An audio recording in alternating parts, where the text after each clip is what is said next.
This is the Star News Brief. I'm Mark Gitau. Deep cracks fueled by personality egos and claims of isolation have exposed Britain fighting ODM leader Raila Odinga's Azimio la Umoja.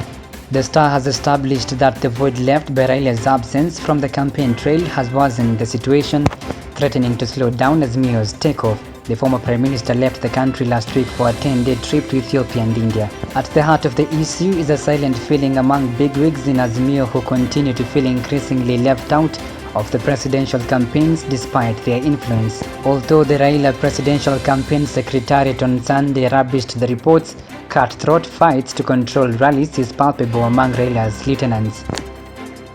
Get a copy of the Star Brief by subscribing to our e-paper with only 40 shillings through www.mgazeti.com. 7 people were injured on Sunday morning after a gas tanker exploded in Mutarakwa village, Kiambu County. 7 vehicles were also reduced to ashes. Among the injured was Limuru Central MCA aspirant Peter Kinyanjui, who had arrived at the scene to rescue the victims. Limuru Deputy OCPD Anthony Gitonga said 3 salon cars and 4 lorries were destroyed by the fire. He said the fire broke out when the gas tanker, which had stalled on the road the previous night, was being raised using a crane which had been brought by the gas company. The company was not immediately identified.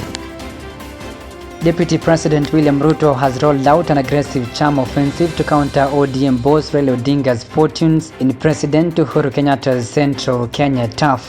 The Star has established that Ruto will lead his Kenya Kwanza team for a 6-day blitz of Central Region, culminating in a grand reception of Gatundu South Member of Parliament Moses Kuria on Saturday. Incidentally, Uhuru will be touring the region starting next week to campaign against his deputy. The president scheduled a meeting with Mount Kenya elected leaders at Sagana State Lodge next week, where he is expected to unveil his campaigns for Raila. Ruto is expected to use the tour to assure jitters among United Democratic Alliance that the nominations will be rigged and that the candidates are already predetermined. Former Prime Minister Raila Odinga is in India to benchmark for his social protection program he intends to roll out if he wins the August 9 general election. The ODM boss is campaigning on, among others, a promise to implement a 6,000 shillings monthly stipend to poor households as a way of cushioning their families from poverty. The Star has established that the opposition chief is in India to study how the country's social security system has been managed. India is one of the countries with a robust social empowerment program that has managed to keep her poor population under a safety plan. A 14-year-old model from Narok is leading the fight against female genital mutilation.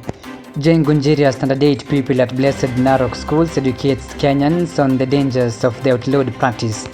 She has to balance classwork and talent, and she attends shows during the school holidays. It is the duty of everyone to end the retrogressive practice. This will only succeed if all the people agree to shun the vice and put all the efforts to work towards achieving this vision, Joy said. When journalists caught up with her in the school, she said FGM, teenage pregnancies and child marriages have compromised the education of girls, and something must be done to stop the trend. Get a copy of the Star Brief by subscribing to our e-paper with only 40 shillings through www.mgazeti.com.